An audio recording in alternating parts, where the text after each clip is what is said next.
L'échiquier international, bienvenue à vous. Meurtre du jeune Aboubacar Cissé en France au sein d'une mosquée. Symptôme d'une islamophobie décomplexée. La question mérite d'être posée comme présupposée au moins, car on le remarque depuis un certain temps, les langues fourchues se délient contre l'islam au sein des médias boloriens, des discours appuyés, stigmatisant toute une communauté flanquée de millions d'âmes au sein des espaces politiques et le contexte international aidant, avec le génocide à Gaza qui permet de faire tomber certains masques en France et partout ailleurs. Qui veut donc une guerre civile? La stratégie sioniste au niveau mondial, nourrie, aidée, encouragée par une myriade d'éditocrates parsemés ici et là, consiste à cibler sous les projecteurs une communauté bien précise, toujours la même, qu'elle soit pourtant française, donc européenne et occidentale, n'a très peu d'importance. Faire monter la tension au sein des sociétés occidentales, seule porte de sortie de l'entité sioniste, modèle explosif d'exportation, car au niveau de la question des droits de l'homme, le projet sioniste est bel et bien mort-né, mais en attendant, cette fuite en avant de Netanyahou risque d'emporter les principes régaliens juridiques sur lesquels reposeraient les sociétés occidentales. Netanyahou ou après moi le déluge sur l'Occident, on en parle et c'est tout de suite.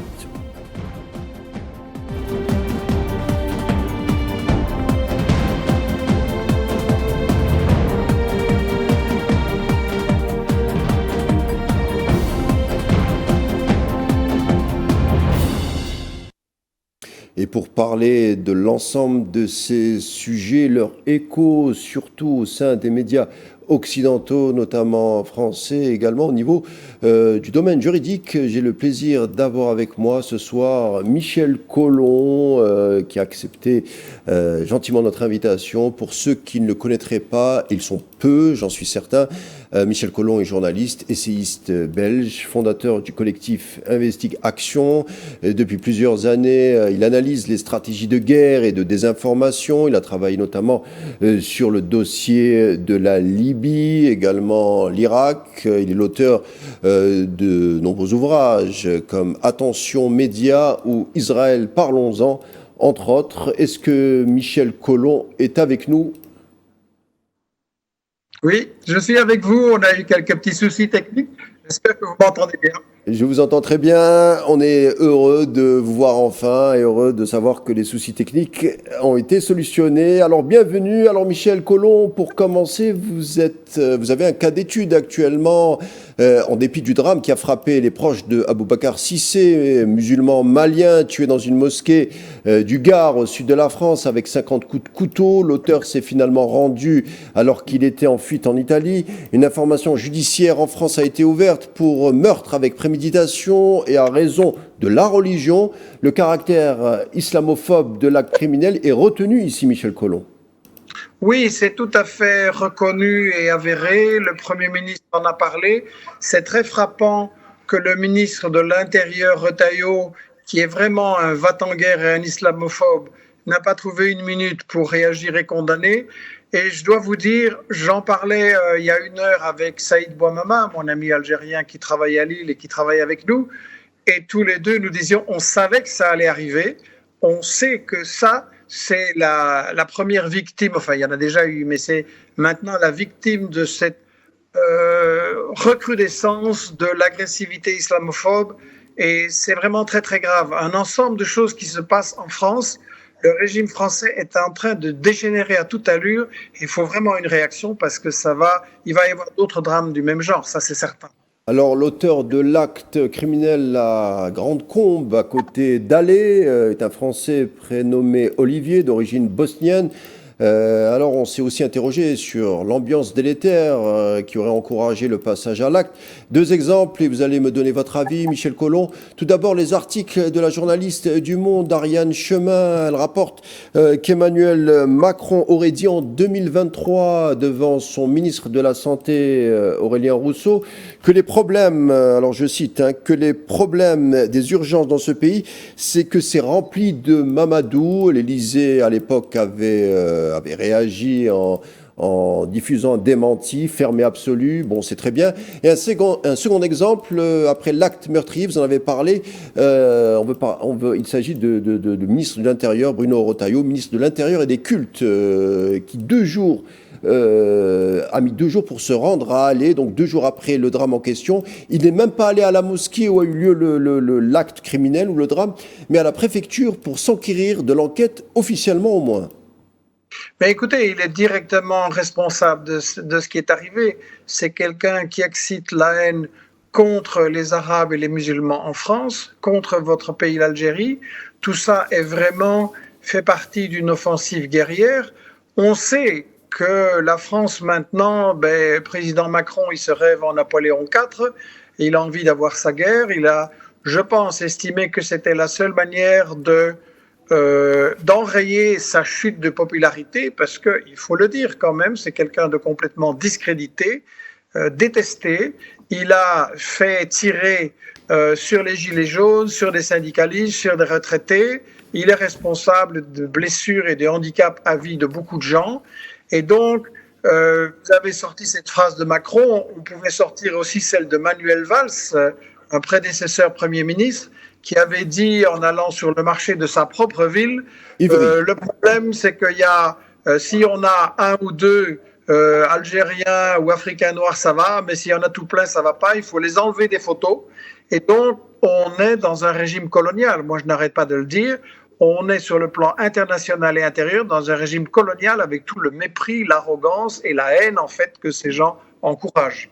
Alors on s'est aussi demandé si ce n'est pas la situation à Raza qui aurait, entre guillemets, normalisé les propos islamophobes, les actes criminels comme celui qui a eu lieu malheureusement dans une mosquée à Grand-Combe. Est-ce que le génocide à Raza n'a pas aussi permis, ou en tout cas décomplexé, désinhiber beaucoup de sorties à l'endroit des musulmans? On est officiellement, je parle de Raza, à plus de 62 000 morts. Au moins, le Lancet parle de 220 000 morts indirects. Et Netanyahou a toujours dit aux officiels occidentaux, nous avons les mêmes ennemis et je suis là pour redresser la civilisation judéo-chrétienne. Donc un modèle qu'il souhaite exporter en Europe. On le voit, on ne s'embarrasse pas des amalgames du côté du ministre sioniste, pardon. Oui, écoutez, moi j'ai toujours dit le conflit là-bas et les conflits ici, ils sont connectés et c'est simplement les deux faces du même conflit. On nous dit il ne faut pas importer le conflit en France, mais c'est déjà la France qui arme, finance Netanyahou et donc c'est déjà la France qui est derrière le génocide. Et donc semer la haine des Arabes et des musulmans, c'est à la fois justifier le génocide à Gaza, ce sont, n'est-ce pas, des bêtes sauvages, ce sont des terroristes, c'est tout le récit officiel sur le 7 octobre. Le 7 octobre, ce n'est pas un acte de résistance contre un occupant illégal, c'est du terrorisme. Et donc, en France aussi, en Belgique moins, mais c'est quand même la tendance, on a cet amalgame arabe égale musulman égale terroriste. Et donc, ce qu'on fait quelque part, c'est légitime, ou en tout cas, s'il y a une violence qu'on ne peut évidemment pas dire qu'elle est légitime maintenant, eh bien, il faut le comprendre, ce sont des vengeances, ce sont des réactions de colère face à ce qui s'est passé. C'est ce que j'appelle un des principes de la propagande de guerre, inverser l'agresseur et l'agressé. Il faut toujours faire passer les gens qu'on agresse pour des terroristes, des monstres. Alors en Belgique, comment justement ces thématiques sont-elles traitées? Je parle de Raza, je parle des... Oui, les deux poids, deux mesures de certains médias. On évite par exemple du côté français de parler de génocide alors que la CPI en fait état. On nous ferait croire que le problème palestinien débute le 7 octobre sans parler d'anciens massacres ou de l'État palestinien toujours en suspens. Enfin, vous voyez l'arsenal argumentaire de la presse française notamment pour diluer la question palestinienne, notamment du côté français mais ailleurs. Est-ce que on rencontre ce même modèle au sein de la presse belge? Oui, et puis c'est un phénomène occidental. On en a eu la confirmation, et j'en ai parlé dans le livre sur le 7 octobre et l'analyse des médias mensonges du 7 octobre. On en a eu la confirmation tout simplement par les journalistes et les correspondants locaux du New York Times, donc le quotidien le plus célèbre du monde occidental, celui qui a le plus de moyens, celui que tout le monde recopie sans le dire.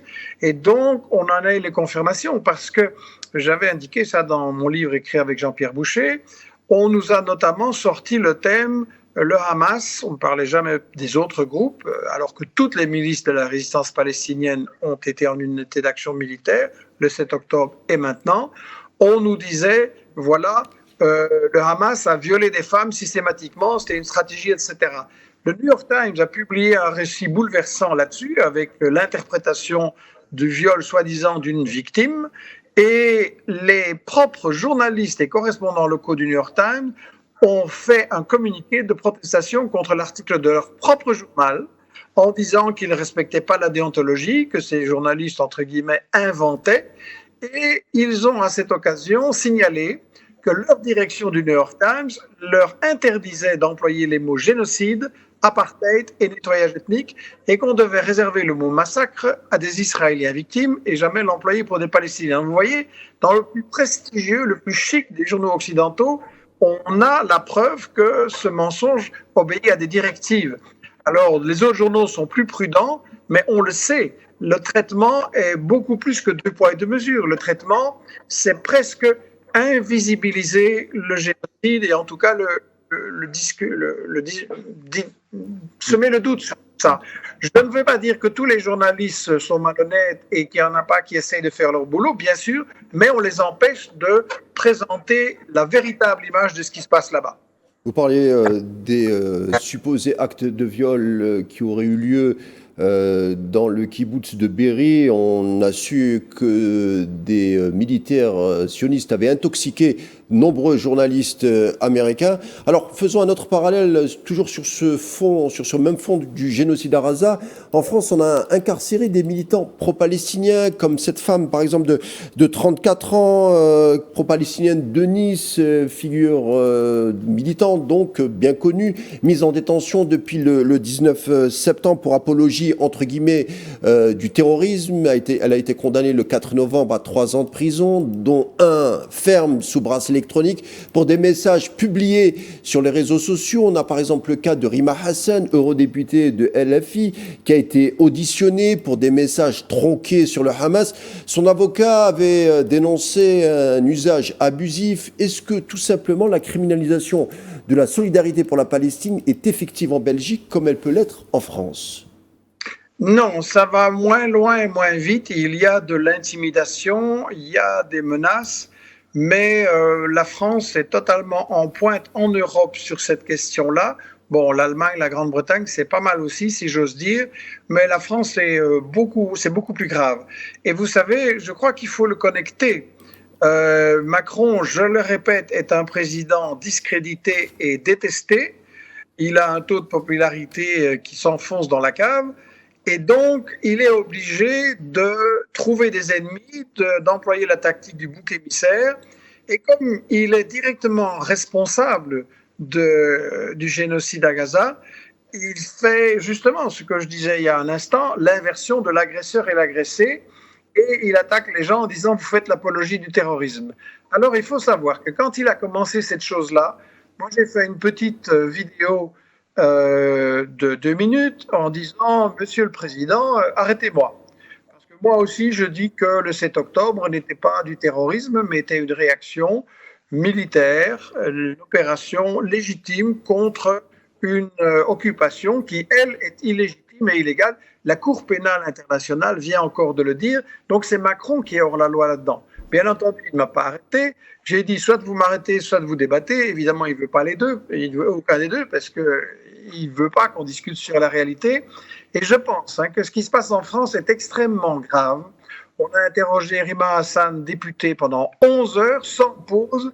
On l'a interrogé sur un poème des années 40 ou 50 de Mahmoud Darwish, le poète palestinien.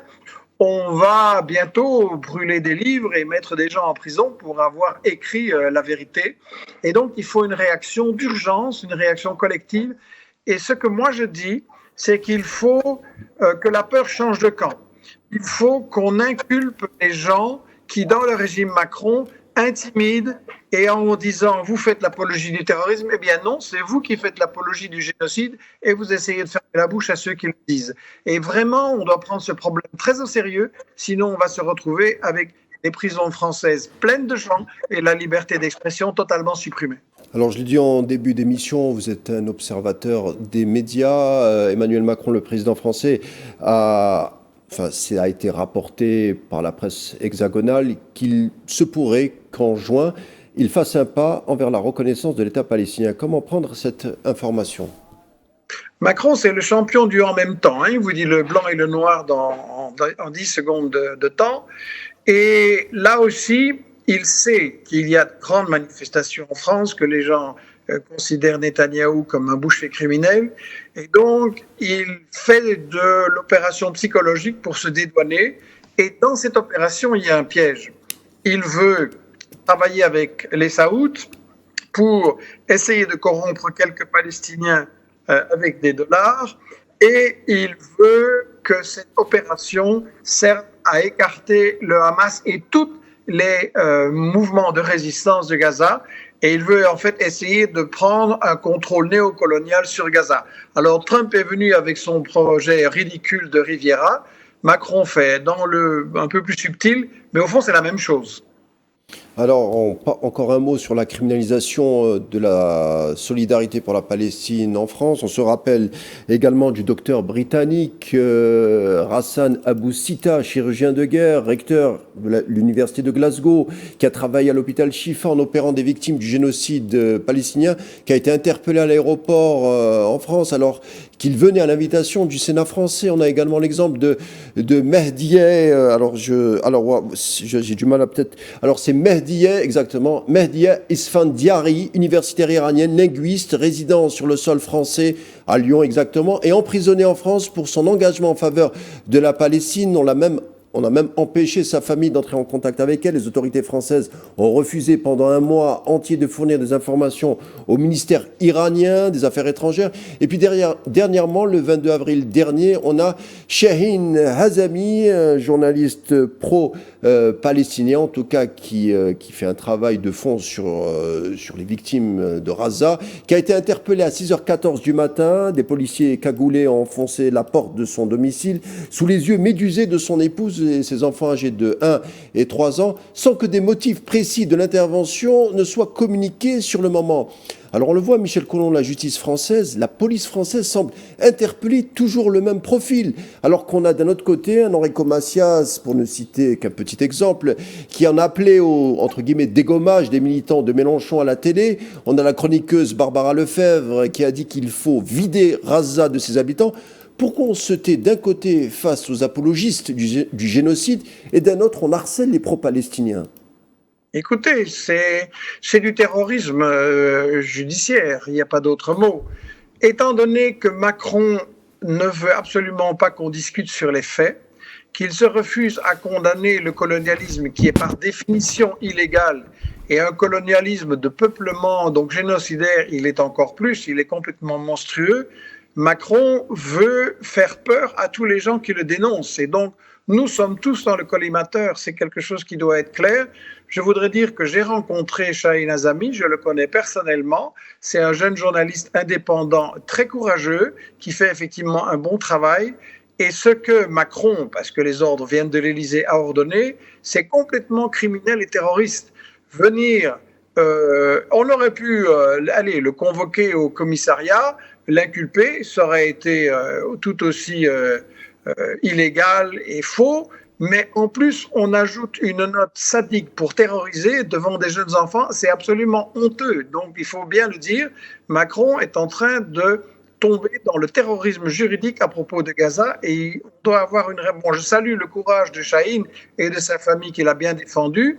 La plupart des inculpations sont tombées, sauf une, et donc il aura un procès, je crois, le 1er ou le 3 juillet, et il faut absolument qu'il y ait une mobilisation énorme autour de ce procès, que les gens y aillent et qu'on en parle partout. Moi, dès que j'ai entendu ça par son père, j'ai diffusé sur mes réseaux sociaux partout, et j'appelle à ce que tout le monde diffuse l'image et dénonce ce que Macron fait contre le journalisme, parce que on prend un cas d'une personne pas très connue et on fait de la terreur, en fait. Voilà, vous voyez les images, c'est absolument monstrueux. Imaginez-vous les conséquences psychologiques pour des gosses de cet âge-là des actes criminels de Macron. Imaginez-vous les conséquences, le traumatisme. En tout cas, d'ici, on suivra attentivement l'affaire autour de Shahin Azami, journaliste pro-palestinien qui a été interpellé le 22 avril prochain et qui sera jugé début juillet. On en parlera d'ici là. Alors, dernièrement, vous nous dites que Benyamin Netanyahou est de plus en plus isolé au sein de l'appareil politique et militaire et même de la communauté du renseignement sioniste. Les officiers supérieurs et soldats auraient même peur de poursuites au niveau international, de poursuites juridiques, j'entends, et on pousserait Netanyahou à même laisser entrer l'aide humanitaire. On le voit, Netanyahou est acculé, mais pourtant il est encore là. Oui, écoutez, lui, il joue sa peau. Je rappelle qu'il est poursuivi pour une affaire de corruption. Je rappelle que beaucoup de gens posent beaucoup de questions sur le 7 octobre. Et effectivement, on a quelque chose qui doit nous réjouir ces dernières semaines. On a eu des protestations d'anciens, mais manifestement ils sont en contact avec actuellement, des anciens généraux, des anciens responsables du Mossad et du Shin Bet, des anciens policiers, des écrivains. Des anciens premiers ministres même, comme Ehud Barak. Oui, et même effectivement Barak et Olmert aussi. Écoutez, ces gens-là ne sont pas devenus des anges, mais ils sont tout simplement en train de faire une évaluation réaliste, qu'Israël est en train de se faire détester, qu'il a perdu déjà la guerre puisqu'il n'a pas réussi à éliminer le Hamas, il n'a pas réussi à tourner la population de Gaza contre le Hamas et les autres milices, je le rappelle, qui résistent aussi. Et donc, ils sont en train de se dire ce que nous disons depuis le début, cette guerre, ils ne pouvaient pas la gagner. Et il faut lâcher du lest pour éviter qu'Israël soit encore plus détesté, qu'il y ait encore plus de sanctions. Il y a toute une série de pays qui disent on ne veut plus de vos touristes israéliens et des soldats qui vont se relaxer un peu dans des beaux pays touristiques après avoir commis des barbaries. On n'en veut plus. Et voilà, Israël est en train de devenir un État voyou. Je pense qu'il y a des sionistes qui ne sont pas, je le répète, devenus des anges pour autant, mais qui sont plus réalistes en disant l'acharnement de Netanyahou va se retourner contre nous et on va se faire isoler complètement. Je sais qu'en Belgique, il y a un mouvement juridique qui consisterait à poursuivre des soldats sionistes qui auraient la nationalité belge, une fois de retour en Belgique, donc seraient susceptibles d'être poursuivis pour crimes de guerre ou crimes contre l'humanité. On en est où, Michel Collomb? Je ne sais pas si vous pouvez nous en parler. Oui, écoutez, ce sont de bonnes actions et je pense que chaque fois qu'on a les identités de franco-israéliens, belgo-israéliens, il y en a un peu aussi en Suisse et dans d'autres pays, je pense qu'effectivement, il faut déposer des plaintes, il faut que ça devienne impossible pour eux de voyager. Il y a des bonnes actions qui vont dans le bon sens. Malheureusement, le nouveau gouvernement national que nous avons récolté en Belgique est très sioniste, encore plus que le précédent. Mais il y a aussi des bonnes choses. Comme vous le savez, la Belgique est un pays compliqué avec plein de gouvernements et de parlements. Et le Parlement bruxellois a eu une majorité de gauche qui a voté pour le boycott d'Israël. Donc ça, c'est quand même très bien. C'est un parlement, Bruxelles, 1 million d'habitants, on boycotte Israël officiellement. Donc il y a des choses qui avancent. Et je dis ça parce que beaucoup de gens que je rencontre, vous savez, on fait énormément de conférences et de débats en France, en Belgique, en Suisse, etc. Et beaucoup de gens restent pessimistes, fatalistes. Sceptiques. Netanyahou et ses maîtres sont trop forts. Et je pense qu'il faut bien se rendre compte qu'ils ont des grands problèmes et que nous allons pouvoir les isoler. Et d'ailleurs, on va se réunir prochainement avec les groupes qui nous ont invités. On prépare des états généraux du mouvement Palestine et on va réfléchir quelles sont les actions que nous pouvons faire ensemble de façon coordonnée pour mettre une pression encore beaucoup plus forte. Michel Collomb, dernière question. Comment se porte Investig Action, votre plateforme de médias? Je crois que vous avez rencontré dernièrement quelques soucis. Oui, écoutez, quand on critique l'État sioniste, quand on critique les va-t-en-guerre des États-Unis, de la France, etc., on a des problèmes et donc on a eu des grosses pressions et carrément une volonté de nous faire disparaître. Donc oui, on s'est retrouvé en grosse difficulté financière. On a dû malheureusement se séparer de certains journalistes et chercheurs. mais on est en train on compte sur en fait nos petits donateurs mensuels qui nous versent 5, 10, 20 euros par mois, ceux qui ont plus de moyens aussi. Et on a lancé un appel et ça marche pas mal, mais on a encore 3 mois qui vont être critiques. On est obligé de payer des sommes importantes. Et donc, je pense merci de le signaler, parce que je pense qu'avec le soutien de tous nos amis dans le monde, et il y en a beaucoup, on va pouvoir résister. Et on prépare des projets dont on parlera bientôt. On prépare des projets pour justement donner aux gens des instruments qui leur permettent de parler de tout ça autour d'eux, parce que j'insiste beaucoup là-dessus. Il ne faut pas dire, voilà, il y a des journalistes, il y a des écrivains, ils font le job. Non, il faut que chacun fait aussi le travail de discuter autour de soi et de convaincre ceux qui sont abusés par la propagande. En tout cas, Michel Collomb, on est de tout cœur avec vous. Vous l'ignorez pas sans doute, mais vous avez beaucoup d'amis du côté de la Méditerranée. Donc, bon courage. Et ici, vous êtes toujours chez vous et de tout cœur avec vous. Merci de nous avoir accompagnés aujourd'hui, Michel Collomb, tout au long de ces 26 minutes. Je vous dis à très bientôt et bon courage. Merci, vous, téléspectateurs, de nous avoir également accompagnés en vous souhaitant une bonne soirée. Je vous dis à demain.